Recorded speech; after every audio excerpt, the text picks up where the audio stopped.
Bom dia. Eu hoje vou falar do 8º artigo do Credo.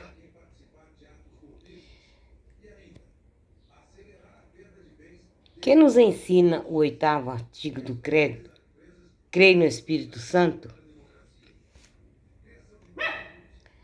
O 8º artigo do Credo ensina-nos que existe o Espírito Santo, terceira pessoa da Santíssima Trindade, e que Ele é Deus, eterno, infinito, onipotente, Criador e Senhor de todas as coisas, como o Pai e o Filho. Desculpa, estou tentando me localizar direito. De quem procede o Espírito Santo? O Espírito Santo procede do Pai, do Filho, como um só princípio, por via de vontade e de amor. Se o Filho procede do Pai e o Espírito Santo procede do Pai e do Filho, parece que o Pai e o Filho existem antes do Espírito Santo. Como então se diz que são eternas todas as três pessoas divinas?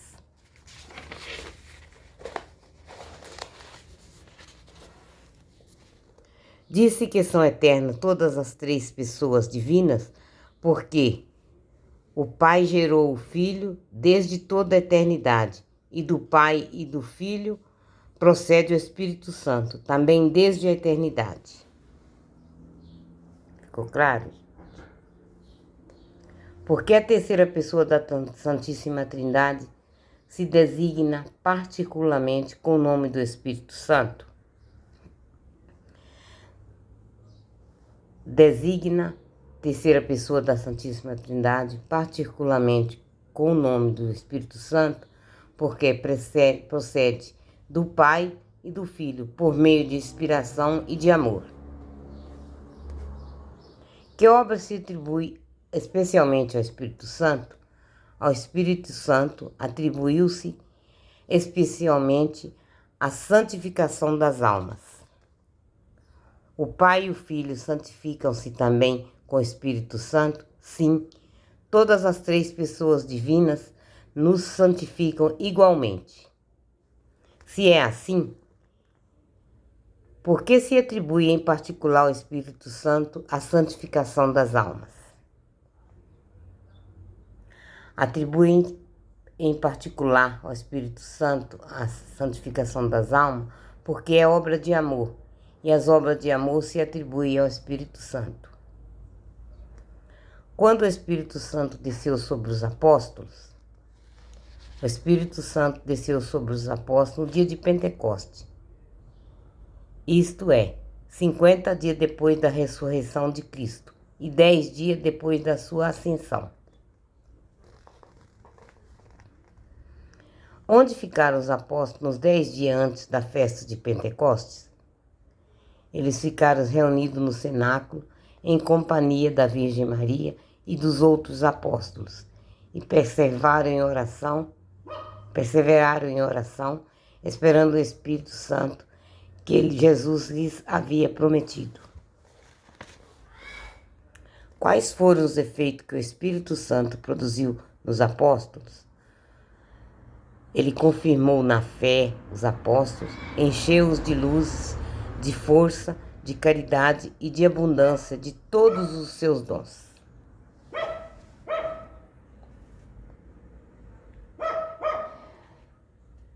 Foi enviado o Espírito Santo só aos apóstolos? O Espírito Santo foi enviado a toda a igreja e a todas as almas fiéis. Que opera o Espírito Santo na igreja? O Espírito Santo tem como alma no corpo, vivifica a igreja com a sua graça e com os seus dons estabelece nela o reino da verdade e do amor e assiste-a a fim de que oriente os seus filhos com firmeza no caminho do céu. Amém? Agora é o 9º artigo do Credo, da igreja em geral. Estou falando da igreja em geral. Que nos ensina o 9º artigo do Credo? Creio na Santa Igreja Católica, na comunhão dos santos.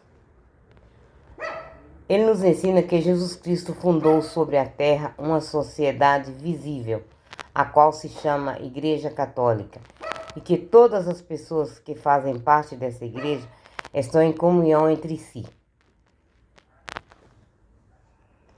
Porque depois do artigo que trata do Espírito Santo, se trata imediatamente da Igreja Católica. Depois do artigo que trata do Espírito Santo, se fala imediatamente da Igreja Católica, para indicar que toda a santidade da mesma Igreja procede do Espírito Santo, que é o amor de toda a santidade, que é o autor de toda a santidade. O que quer dizer a palavra igreja? A palavra igreja quer dizer convocação ou reunião de muitas pessoas. Quem nos convocou a chamar ou chamou a igreja de Jesus Cristo? Quem nos convocou ou chamou para a igreja de Jesus Cristo? Quem nos formou, nós fomos chamados para a igreja de Jesus Cristo por uma graça particular de Deus, a fim de que, com a luz da fé e pela observância da lei divina, lhes prestemos o culto devido e cheguemos à vida eterna. Onde se encontram os membros da igreja? Os membros da igreja encontram-se parte no céu e formam a igreja triunfante, parte no purgatório e forma a igreja padecente, parte na terra e forma a igreja militante. Estas diversas partes da igreja constituem uma só igreja? Sim, essas partes da igreja constituem-se uma só igreja e um só corpo, porque tem a mesma cabeça que é Jesus Cristo, o mesmo Espírito que as anima e as une, e o mesmo fim que é a felicidade eterna, que uns já estão gozando e outros esperam. A qual parte da igreja se refere principalmente esse 9º artigo? Esse 9º artigo se refere principalmente à igreja militante, que é a igreja que estamos atualmente.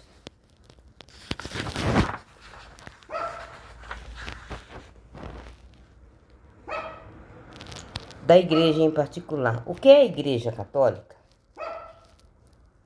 A Igreja Católica é uma sociedade ou reunião de todas as pessoas batizadas que, vivendo na terra, professam a mesma fé e a mesma lei de Cristo, participam do mesmo sacramento e obedecem os legítimos pastores, principalmente ao Romano Pontífice. Dizei precisamente o que é necessário para alguém ser membro da igreja? Para alguém ser membro da igreja é necessário estar batizado, crer e professar a doutrina de Jesus Cristo, participar dos mesmos sacramentos, reconhecer o Papa e os outros legítimos pastores da igreja. Quem são os legítimos pastores da igreja? Os legítimos pastores da igreja são o pontífice romano, isto é, o Papa, que é o pastor universal, e os bispos. Além disso, sob a dependência dos bispos e do Papa, tem parte do ofício dos pastores os outros sacerdotes, especialmente os párocos. Por que dizeis que o pontífice romano é o pastor universal da igreja? Porque Jesus Cristo disse a São Pedro, primeiro Papa: Tu és Pedro, e sob esta pedra edificarei a minha igreja, e dar-te-ei as chaves do reino do céu. E tudo que o ligares na terra será ligado no céu, e tudo que desligares na terra será desligado também no céu. E disse-lhe mais: Apacenta-se os meus cordeiros, apacenta as minhas ovelhas.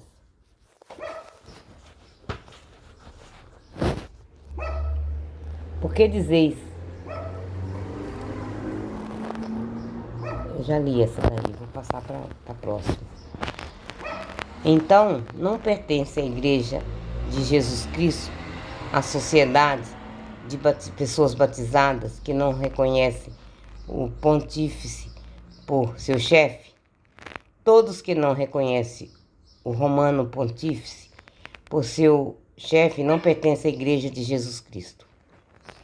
Como se pode distinguir a Igreja de Jesus Cristo de tantas sociedades ou seitas fundadas pelos homens e que se dizem cristãs?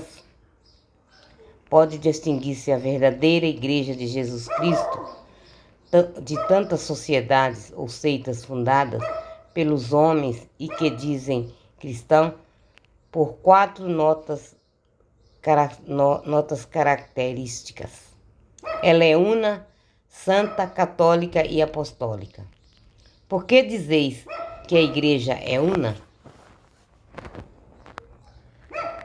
Ela é una porque os seus filhos, de qualquer tempo ou lugar, estão unidos entre si na mesma fé, no mesmo culto, na mesma lei e na participação dos mesmos sacramentos, sob o mesmo chefe visível, o romano pontífice. Não poderia haver mais de uma igreja? Não pode haver mais de uma igreja, porque assim como há um só Deus, uma só fé e um só batismo, assim também não pode haver senão uma só igreja verdadeira.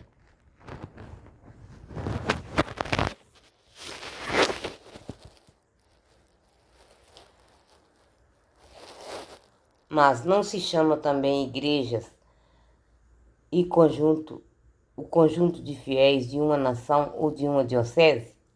Chamam-se igrejas também o conjunto dos fiéis de uma nação ou de uma diocese, mas não são sempre porções de igreja universal e formam com ela uma só igreja.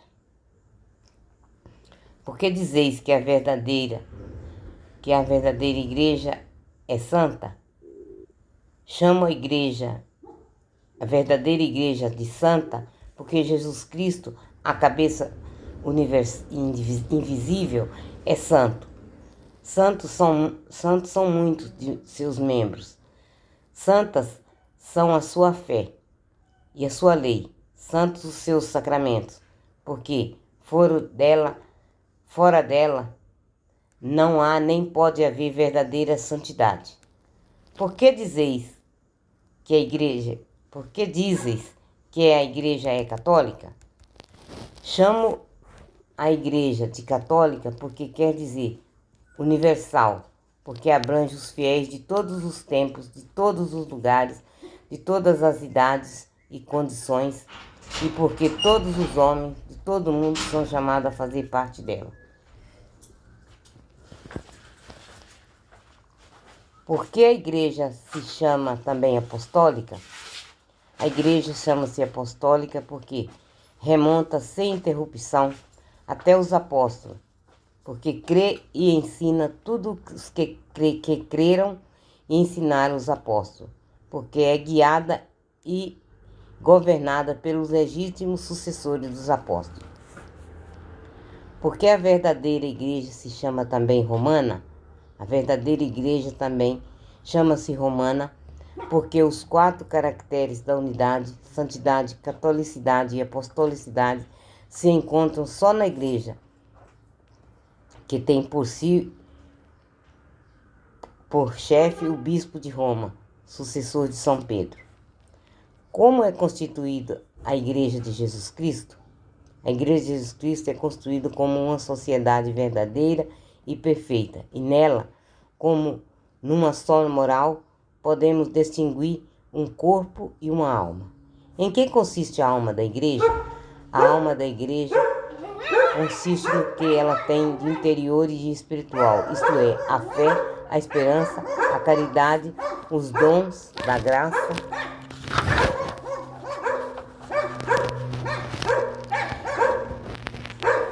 do Espírito Santo e de todos os tesouros celestes que lhe provieram dos merecimentos do Cristo Redentor e dos santos. E o corpo da igreja em que consiste?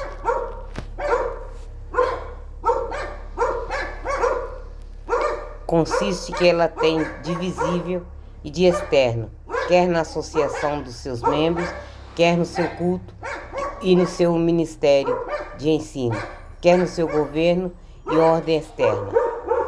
Para nos salvar, basta sermos de maneira membros da Igreja Católica? Não, não basta.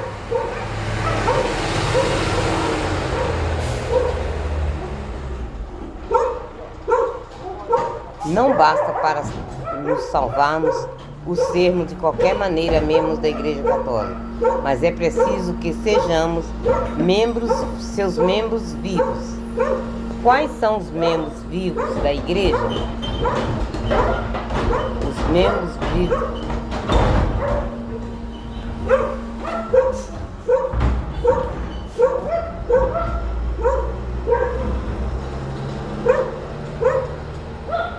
Os membros vivos da Igreja são todos os justos, e só eles, isto é, aqueles que estão atualmente na Igreja, na graça de Deus. E quais são nela os membros mortos? Membros mortos da Igreja são os fiéis que estão em pecado mortal. Pode alguém salvar-se fora da Igreja Apostólica Romana? Não. Fora da Igreja Apostólica, Católica Apostólica Romana, ninguém pode salvar-se, como ninguém pôde salvar-se no dilúvio fora da Arca de Noé, que era a figura dessa igreja. Como então se salvaram os antigos patriarcas, os profetas e todos os outros justos do Antigo Testamento?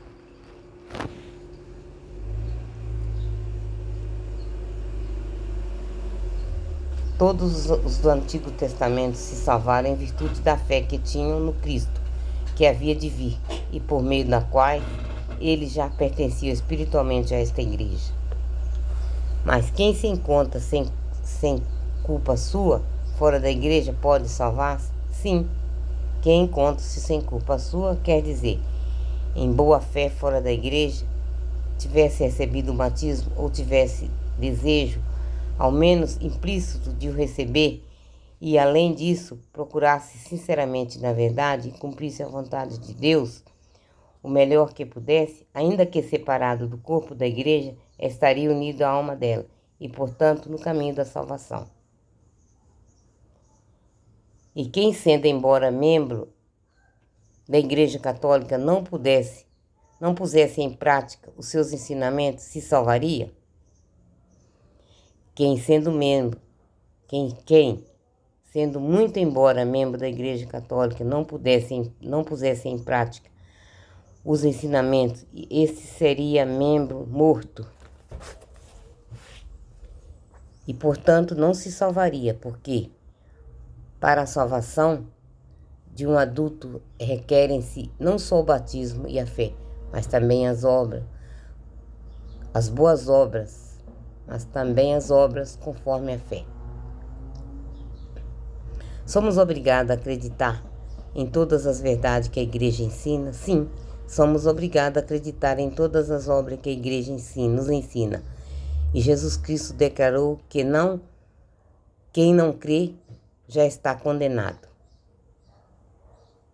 Somos também obrigados a fazer tudo que a Igreja manda? Sim, somos obrigados a fazer tudo que a Igreja manda, porque Jesus Cristo disse aos pastores da Igreja: quem vos ouve é a mim